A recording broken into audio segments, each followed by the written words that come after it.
Welcome back to the deep dive. Today, we're plunging headfirst into a really electric day on the horizon, July 4, 2025. Yeah, it looks fascinating. And our guide for this exploration, it comes from some great source material, excerpts from July 4, 2025. Love, Freedom, and Reality Checks from Tarot by High C.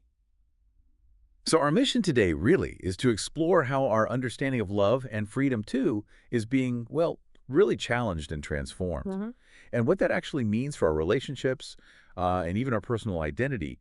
Think of this as your shortcut to understanding some pretty potent shifts. Definitely. Shifts asking us all to look, deeply at what we truly want and who we're genuinely becoming. And what's really interesting about this period is this immediate call for clarity, like radical clarity. Right. It's a profound reality check about what freedom actually means, especially when love just refuses to follow the old rules, the predictable ones. Right. We're talking potential for sudden, maybe even shocking breakthroughs or shifts in your romantic life, pushing you really to take these bold leaps of faith. The core idea, I think, is that love itself is sort of declaring independence Independence from what, though? from all the previous definitions we've had for it. Okay, so if we zoom out a bit, what's the bigger astrological picture for July 4, 2025? What are the main themes setting the stage for these shifts? Well, it's interesting because on this specific Independence Day, the whole concept of independence takes on this electric, very personal meaning. How so? We've got Venus conjunct Uranus that points straight towards sudden, unexpected changes or, breakthroughs in your romantic life. Sudden. Yeah, Okay. and it's not just any change. It's like a cosmic green light to break free from romantic ruts you maybe didn't even realize you were in. Mm-hmm. It prompts these leaps of faith towards more authentic connections. It really opens us up to sudden opportunities, new connections maybe popping up out of nowhere. And at the same time, Venus shifts into Gemini for the rest of July. Okay, Venus and Gemini, what does that bring? It means love itself kind of declares freedom from all those old definitions by creating conversations about feelings we maybe didn't have words for before. Like a new language for connection. Exactly. It's like a new vocabulary is emerging. Yeah. And then there's Neptune. It starts its retrograde through Aries for the next 6 months. 6 months, okay. Okay. Until December 10th. That's right. And this is a big reality check. It's designed to dissolve illusions about who we think we're becoming versus, well, who we actually are. Pulling back the veil, you mean? Precisely. Pulling back the veil. Wow. So for you listening right now, this sounds like a really powerful invitation, doesn't it? To consider what these big shifts might mean for your personal take on love, freedom, yourself even. Definitely. It's deeply internal. Yeah, it's not just out there. Yeah. So what parts of your identity or maybe your relationships are ready for that kind of reality check? It's a good question to ask. Okay, Right. now let's get into the nitty-gritty of the day itself. Beyond those big themes, what kind of energies can we expect, like throughout July 4th, morning to night? It's quite a dynamic flow, actually. Okay. In the morning, you might feel this intense, almost magnetic pull inward. The moon's in Scorpio, and it squares Pluto. Scorpio moon square Pluto. Sounds intense. It is. It urges us to confront hidden parts of ourselves. Think of it like an internal pressure point, a reminder that, real independence means facing our own shadows. The stuff we keep hidden. Yeah, even from ourselves sometimes. Then, as we move into the afternoon, that intensity kind of shifts. How so? The Scorpio moon makes a nice connection, a trine with Jupiter. This gives us a chance to expand on whatever insights came up during that morning intensity. Okay, so less pressure, more expansion. Exactly. It's a great time for reflection, maybe thinking about future plans, travel, education, what authentic growth really looks like for you. So using the morning's insights. Right. That wisdom can really start to open new doors in the afternoon. And then by tonight, the energies create a bit of tension, but also courage. Tension and courage, how does that work? Well, the Scorpio moon interacts with both Mercury and Mars. So your mind might be arguing with itself, processing, overthinking, Huh. while your heart, at the same time, finds the bravery to speak or act on those deeper insights. So push-pull. Exactly. Between logic and brave emotion, pushing you to speak your truth. That's so interesting how the energy shifts like that through the day. It's almost like a mini journey within the 24 hours. It really is. So I encourage you listening to reflect on how these daily shifts might resonate. Do you feel that internal push and pull between what you think and what your heart knows? Okay, so we've got the big picture, the hour by hour, But what are the engines driving these powerful shifts? Let's zoom in on some key planetary things shaking it all up. Right. We mentioned Venus conjunct Uranus earlier. Can you unpack that a bit more? Absolutely. Venus conjunct Uranus basically asks a very direct question. Where has predictability turned into a prison in your life? Ooh, okay. A prison. Yeah. This alignment can bring radical relationship breakthroughs or Well, breakdowns. downs too. Potentially, we're talking sudden turns in love, finances, maybe even your personal style, especially where things have felt stale or, stifling. Right.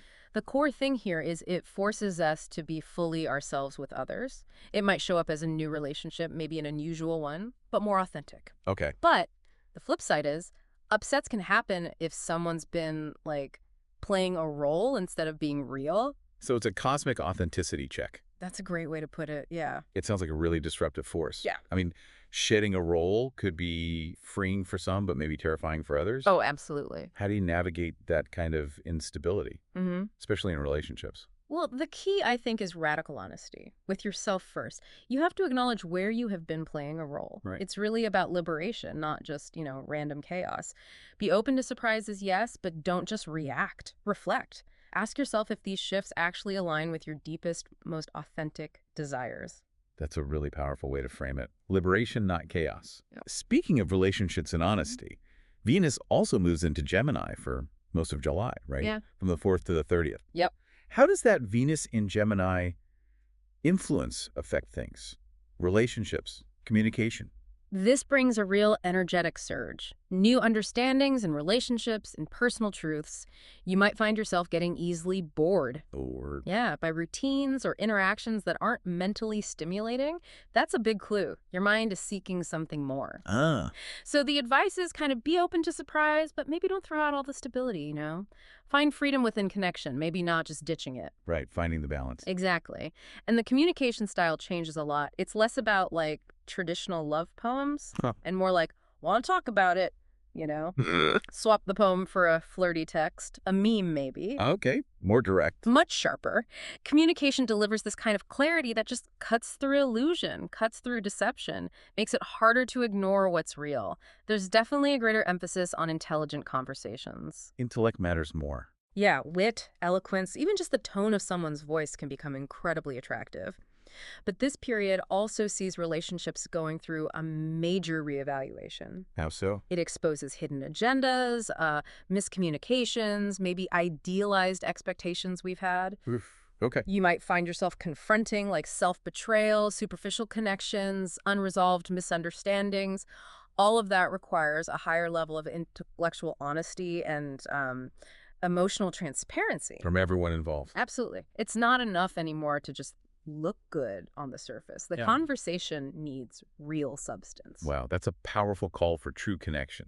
Getting real. Now let's talk about a longer-term influence. Neptune retrograde in Aries. That also starts July 4th, goes all the way to December 10th. That's right. It's a big one. Sounds like a period of pretty profound reevaluation. What does this mean for, our intuition reality checks long-term growth? It is indeed profound, deep introspection. You might find your intuition, your psychic impressions are stronger than usual. Yeah, and dreams, imaginings, they can become especially vivid. It's like your subconscious is really working overtime, sending you messages. Okay. The main theme is dissolving outdated identities. Fantasies built on false premises, things that just aren't true anymore. Letting go of illusion. Exactly. And our hearts might be quite open during this time. It could make it easier to be selfless, feel compassion, forgive, let go of past stuff. So healing potential there. Huge healing potential. The universe really wants you to heal during this transit.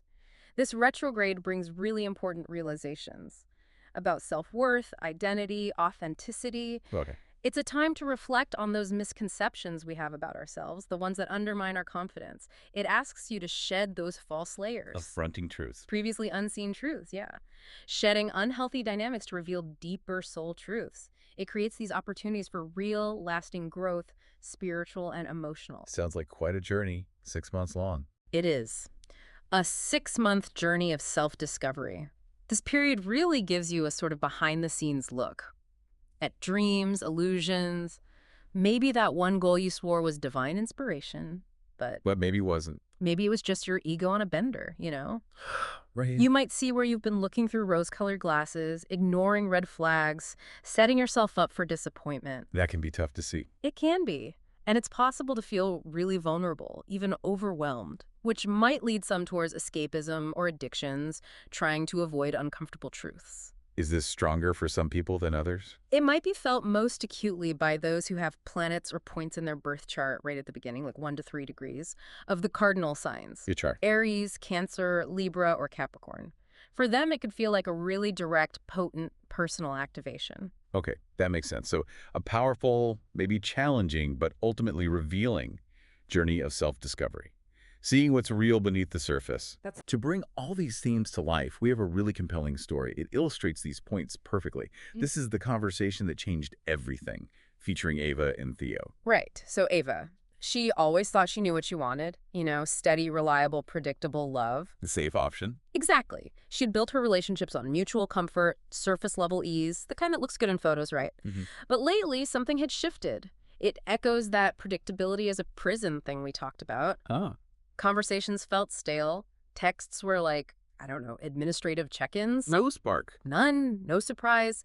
And Ava was getting really restless. Profoundly restless. What happened? It was one summer evening, things just cracked open. It aligns perfectly with that sudden Uranian shift, you know. Okay. Ava posted this sarcastic meme about modern romance. Ghosting, existential dread, that kind of thing. Relatable. Totally. And within minutes, her old friend Theo replied. Theo, who she hadn't talked to in months. Theo, whose messages always made her laugh. Like, really laugh. And his reply was just iconic. He said, "Finally, someone speaking fluent chaos." Huh. Fluent chaos. I like that. Right, so they started talking, and it was just different this time.